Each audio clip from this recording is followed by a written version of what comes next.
Imagine a company, a steel giant, who borrows thousands of crores from the bankers, defaults them, the bankers take them to the court, the insolvency proceeding starts. There's a company who wants to buy them, pays them, the bankers are happy, the creditors are happy, and after 6 years, the Supreme Court said, liquidate. What happened in Bhushan Power and Steel that the Supreme Court wanted this company to be liquidated?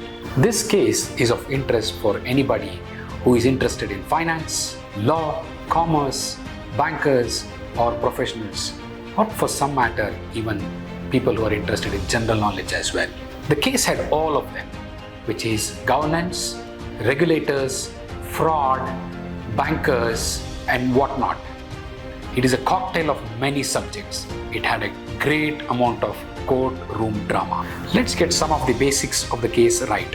This was a company who was in the business of steel manufacturing, borrowed a loan, thousands of crores of loan, defaults them and doesn't repay. So the bankers now have an option to take them in IBC. The bankers take them to NCLT. The insolvency proceeding starts and an insolvency resolution professional is appointed. A bidder now comes. They are ready to pay. Now the bankers were also very happy that they got 19,000 crores on the table. They approve the plan, but then this goes into a spiral of litigation.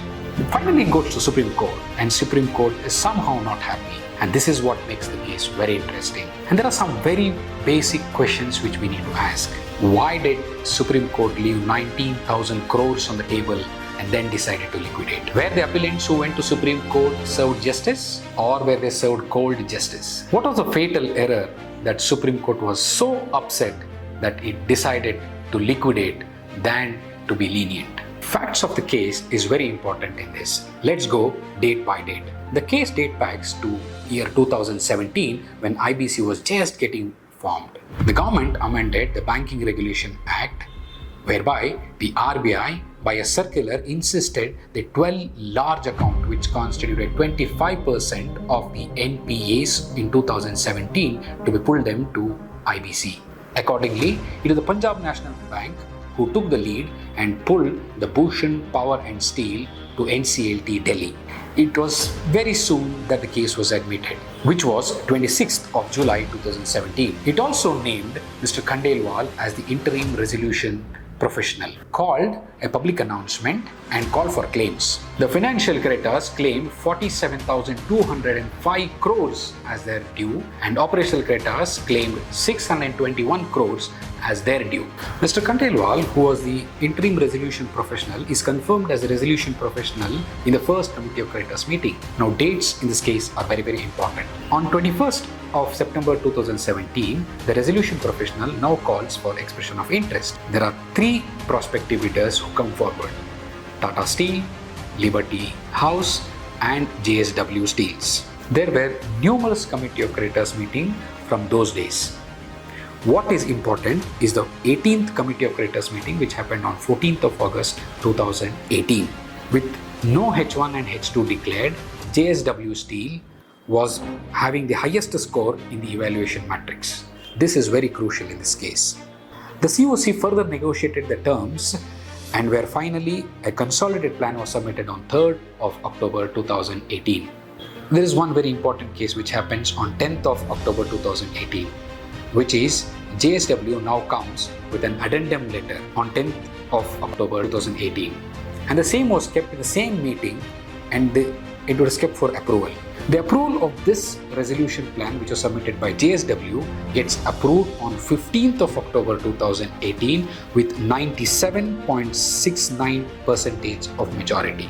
Technically meaning the resolution plan now stands approved.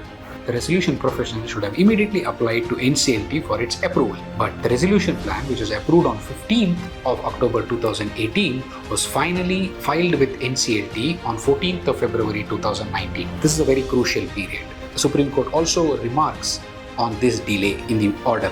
While NCLT New Delhi is considering the resolution plan, the CBI registers a case against Bhushan Steel. Based on this case, the Enforcement Director now also registers a Prevention of Money Laundering Act case on them. The NCLT New Delhi approves the resolution plan on 5th of September 2019. Immediately right after the plan is approved, the enforcement director passes a provisional attachment order attaching all the assets of the company, which effectively means that while JSW have won the resolution plan, but the enforcement director attaches all the assets, which means they are paying for an asset which is attached. JSW, whose resolution plan was approved, now seeks modifications of some of the resolution plan by preferring an appeal in NCLAT, an appeal against its own resolution plan. While the provisional attachment order of ED is pending, the JSW prefers an appeal against the provisional attachment in NCLAT, whereas the Committee of Creditors prefer the same appeal in Supreme Court. While all this is happening,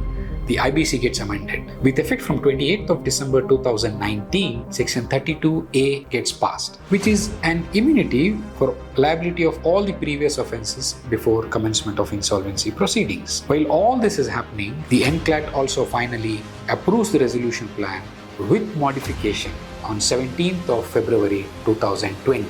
Now, this being the facts of the case, the Supreme Court gets to decide why it chose to liquidate. Let's try to dissect this case based upon the parties who were involved in the case. The first one was a successful resolution applicant, which is JSW. Supreme Court beautifully marks them by saying that you came on the evaluation matrix by misrepresentation. One. Second, once you were chosen as a successful resolution applicant, you amended by an addendum, which is on the 10th of October 2018, and then got the resolution plan approved as well. But once the resolution plan is approved, you preferred to amend your own resolution plan by preferring an appeal in NCLAT. Then you denied to implement the resolution plan which you promised, or which is as per mandate, as per law, within 30 days, and you never implemented it. And the reason which you gave was there were cases which were pending in the appeals. Supreme Court also made a remark that the JSW were supposed to get 8,550 crores as equity infusion, but they forgot and did not get this equity infusion. Supreme Court now makes an extremely commercial understanding. In 2021, once they saw that the steel prices were rising, they immediately come and settle the financial creditors, the 19,000 crores which they promised, and now wants to take the company and implement the plan. Let's look at the role of NCLT and NCLAT. The first concern which Supreme Court had was, how did NCLT be not concerned with the outer limit of time? For those of you who know IBC, you will know that time is one of the very important component IBC. A resolution has to come well within time, and if a resolution comes outside or after the passage of the time, it has to be rejected. In this case, NCLT and NCLAT failed to observe that by the time the resolution plan came, the outer limit time of 270 days or even 180 days was already over by then. One. Second, how did NCLAT entertain an appeal by a successful resolution applicant who seek for modifying the resolution plan? Those of you who know in IBC will realize that Section 61 has very few clauses which allows for modification or challenging of a resolution plan. But the successful resolution applicant, who is JSW, seek to modify its own resolution plan in NCLAT, and NCLAT allowed it. Third, while still knowing that there were misrepresentation and JSW was one of the related party under Section 29A with Bhushan Steel, it declassified the company and closed its eye, thereby allowing the resolution plan to be approved. Supreme Court was quite surprised. How did NCLAT knowingly approve a resolution plan when the JSW was a related party? Committee of Creditors are at the center of an IBC process. They are the ones who decide whether to approve a resolution plan or reject the resolution plan. They have been bestowed with a responsibility of such nature. And this is what we call as commercial wisdom. This commercial wisdom generally doesn't go questioned. But Supreme Court makes a very strong observation on the Committee of Creditors.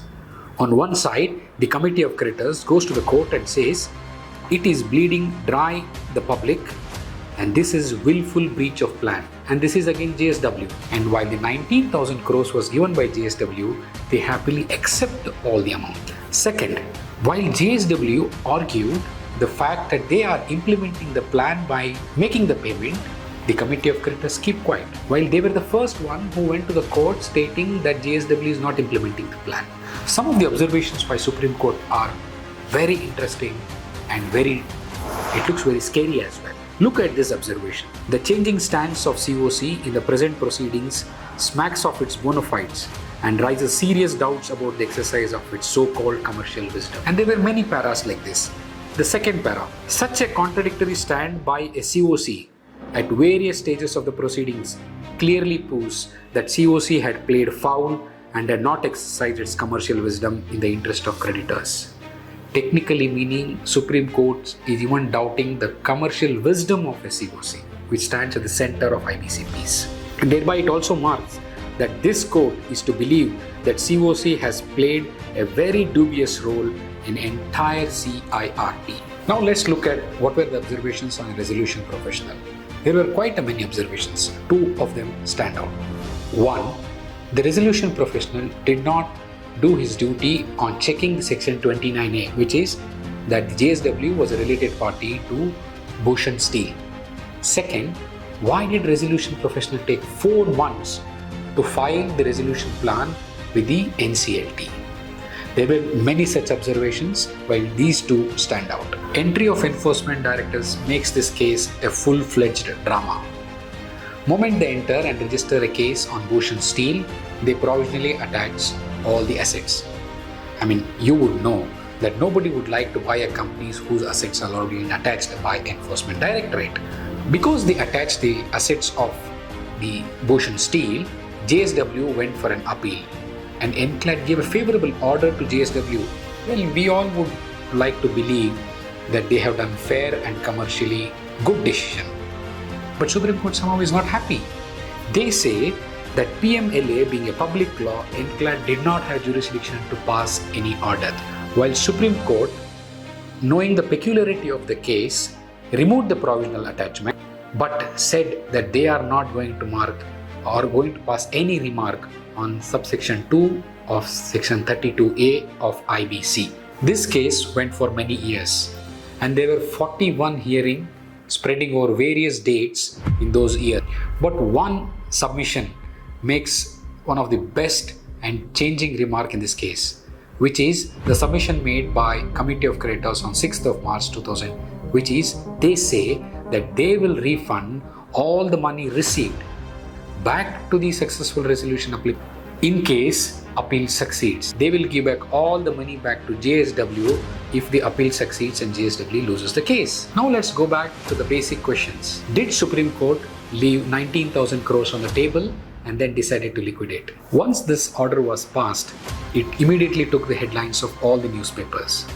People were upset that a resolution plan was rejected. Investors will be upset. There can be loss of job. And what did Supreme Court finally achieve? How did Supreme Court overrule the commercial wisdom? There were a lot of noise. But why did court leave the 19,000 crores on the... Well, there is something more to this case, which is court presumed that the rule of law, the time within which the IBC process have to be completed, misrepresentations have to be dealt very strictly, even though the resolution professional, Committee of Creditors, NCLT, NCLAT are okay with the resolution plan and they approve it. Court will go by rule of law and they will reject the resolution plan if it is not okay. According to me, whatever has happened now can still happen in liquidation process. There can be a successful resolution plan which can even come in liquidation process as well, albeit JSW.